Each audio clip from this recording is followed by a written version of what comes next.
Heráclito es sin duda uno de los personajes más importantes dentro de la historia de la filosofía, tanto por su pensamiento como por su estilo de vida.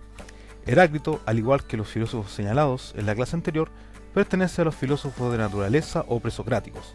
Al igual que ellos, él nos dice que el arjé se centra dentro de los elementos de la naturaleza, que para él sería el fuego. Sin duda esto es importante para su legado dentro del pensamiento filosófico, es de cómo él ve la concepción de mundo y toda su configuración. Él utiliza la célebre frase, como podemos ver, que dice Pantarrei, que significa todo cambia o todo fluye. ¿Qué nos quiere decir esto? Esto nos dice que todo está en constante movimiento, es decir, que todo va fluyendo, que todo se va transformando y que todo va cambiando. Esto Heráclito lo ocupa para interpretar su concepción del mundo, ya que todo va cambiando si nosotros nos damos cuenta dentro de nuestro alrededor, y nunca hay algo que se quede solamente estático, ni menos inmóvil. La idea de que la realidad no es sino puro devenir e incesante transformación está dentro de nuestra vista a lo largo de toda nuestra vida.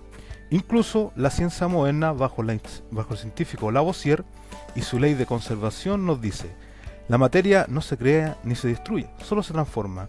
Con aquello nos damos cuenta que ya Heráclito se había adelantado a este postulado de la ciencia hace más de 2500 años atrás, para poder fundamentar la concepción del mundo y del universo. En el ejemplo que podemos ver, incluso el ser humano tiene un ciclo constante de cambio. De niños nos convertimos a adultos y después a ancianos. Existe un cambio tanto biológico y psicológico, ya que ustedes no piensan las mismas cosas que hace años, incluso no piensan las mismas cosas desde la mañana en que se levantan hasta la noche en que se acuestan. Todo está en constante cambio también en nuestra vida, y esto va a ser importante para la filosofía dentro de Heráclito.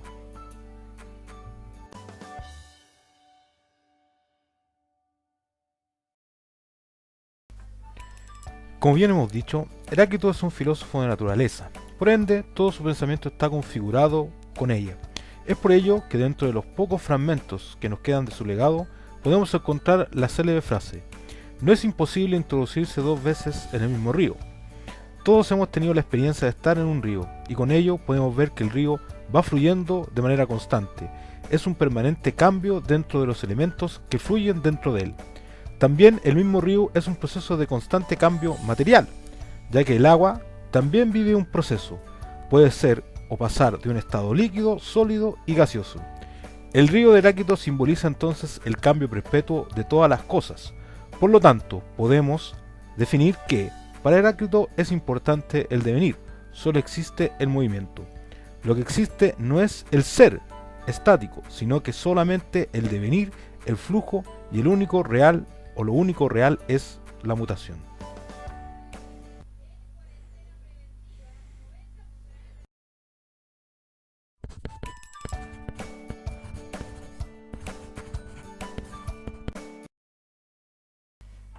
A continuación veremos el pensamiento de Parménides con referencia al ser.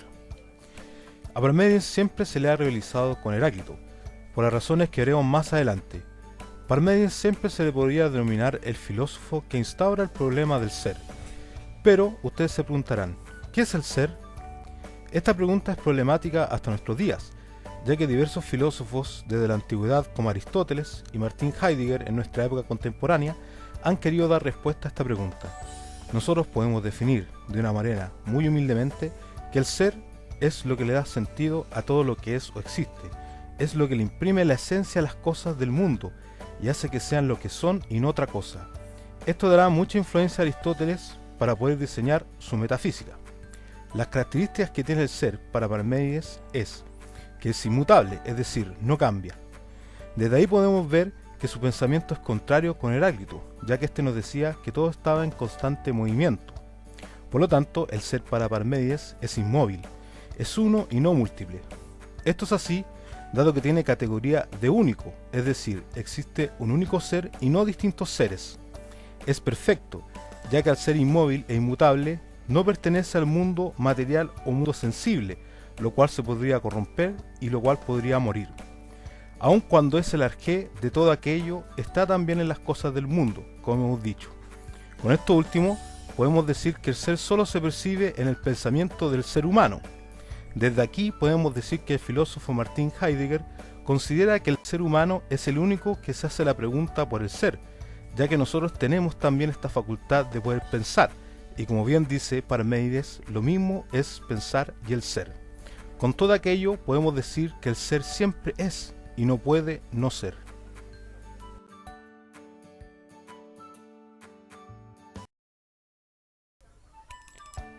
Como lo dijimos anteriormente, que el ser siempre es y no puede no ser se puede explicar bajo la siguiente frase: el ser es, porque de la nada, nada puede salir. Esto nos indica que el ser siempre ha existido, porque en caso de no ser así, tendría que haber salido de la nada, pero como nosotros sabemos, de la nada, nada puede salir. Esto es un paso lógico que hace Parménides, para demostrar las características nombradas anteriormente de que el ser es y existe, ya que el ser es inmóvil e inmutable, siempre tiene que existir, porque no depende del movimiento, sino que es estable, único, irrepetible y por lo tanto siempre ha existido dentro del cosmos y el universo. Sin duda que estos dos filósofos son muy importantes, ya que sentaron las bases del pensamiento hasta nuestros días. Por ello, Heidegger los llama los pensadores mañaneros, ya que la filosofía, probablemente tal, empieza con ellos.